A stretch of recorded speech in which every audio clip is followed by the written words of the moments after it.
started as a warning to radio and television outlets in the Oklahoma who have committed themselves to being affiliates, sycophants, I'll add, for the national networks like CBS, NBC, and ABC. And it's so true. I listen to whatever programming I want at the top of the hour. It is just party line, party line, party line. Yeah. And they have been getting worse of late. Yeah. It's amazing how they have really stopped producing so much of local content with a local flair, and they've gone to this whole national editorial bent to their narrative. They're all editorials now, pretty much. You know? I know you guys know MSNBC, but what is the CBS online entity? CBSN. CBSN. I watched Trump. I had CBSN on, and I watched Trump do. I think he had the guy from Paraguay, and they asked him a question about the impeachment, and Trump was saying, "Look, the impeachment's actually bolstering my numbers.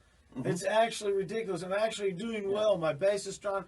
All these things are up. Or everything is up. It's actually winning for me." They cut from that to the anchor on the CBS online, and she says, Trump paints himself as a victim, blah, blah, blah. And I'm like, back to back. Literally saying that he painted himself as a victim after he said, my poll numbers are up. How do you know you're talking to a liar or listening to a liar? Because they tell you exactly the opposite of what was you said. just heard. What you Yeah. just And heard. so Don't believe your lying the eyes. real trick is recognizing them, accepting your own, because they try to make you doubt. Gaslighting, yeah. They try to make, is that what gaslighting is? Yeah. They try to make you doubt your own what you heard and your own convictions. They hit you in the face and then vehemently claim that they never did it. Now, back in the No, 70s, yeah. I remember a number of news anchors got together for a round table.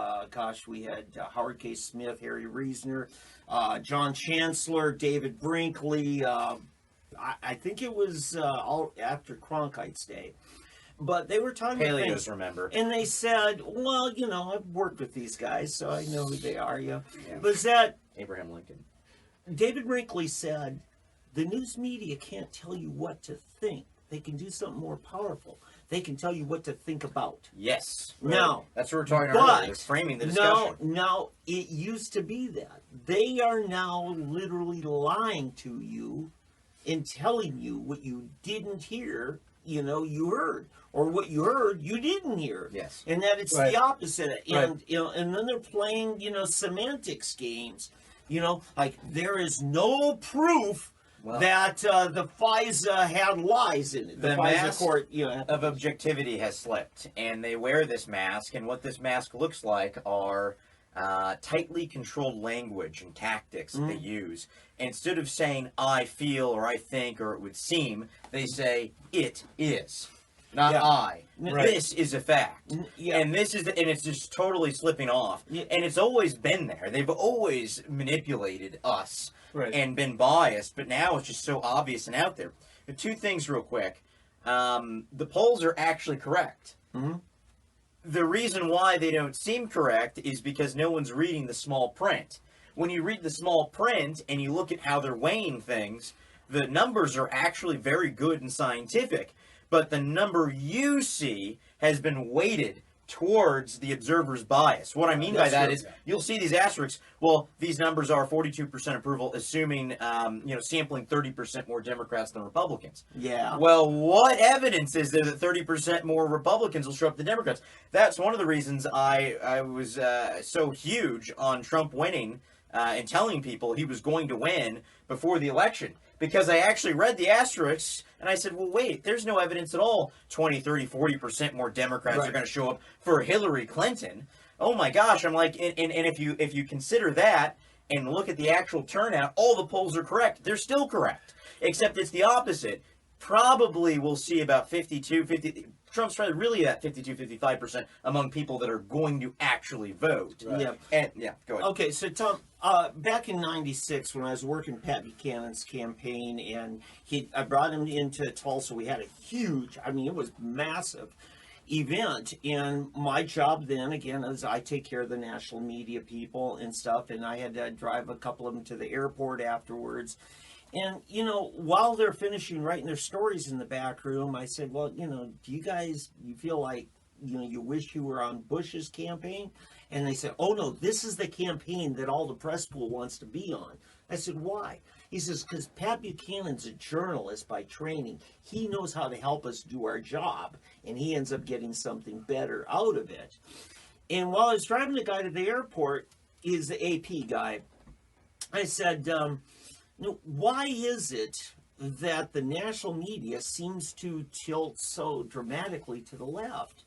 And he says, well, he says the prominent colleges and universities, he says, like I'm a Columbia school graduate. Pat Buchanan went to Columbia, an Ivy League school in New York City. He said, Columbia's in New York City. He said, it's just an echo chamber of liberalism. And I mean, they were using that term echo chamber then. That's the important thing. The problem with our national media is they don't realize that they live in an echo chamber. When I say echo chamber, I mean everybody telling you back the same thing you're telling them. And it's all left. Nobody's All challenging leftism. you. Yeah. And that's the thing media should be doing. Stuff like what we do here. We sometimes have to really challenge each other.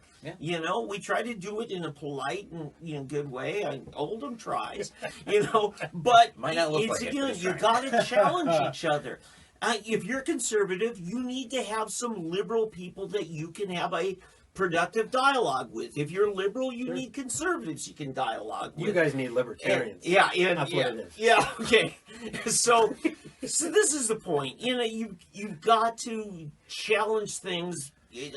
What's what scriptures say? Iron sharpens As iron. as iron sharpens iron, so man sharpens man, and that's how it should be. It's again back to the human nature thing. The more powerful or successful, the more likely the yes man involved, and the more likely the echo chamber produces itself. Yeah. Because somebody who's powerful or successful, if they're powerful, you don't want to cross them. If they're successful, you don't want to doubt that they know what they're doing. Yeah. So the first thing, if you think so, they're gonna automatically hear that echo chamber. Yeah, and be careful that you don't allow groupthink, that you just go along to get along with whatever group you're part of.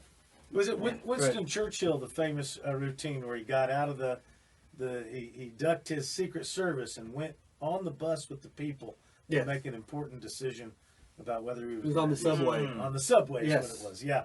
Fantastic story because he wanted It's the underground in London. he wanted to get out of that bubble and hear what people said. Well, Clinton did that too. It was late at night, but we didn't realize it was to go hook up with women. No, yeah, but that did bring up. He had quite a cross section of what all of the Kroll girls thought. Well, but the question though remained for the investigative journalist: what did Monica eat and when did she eat it?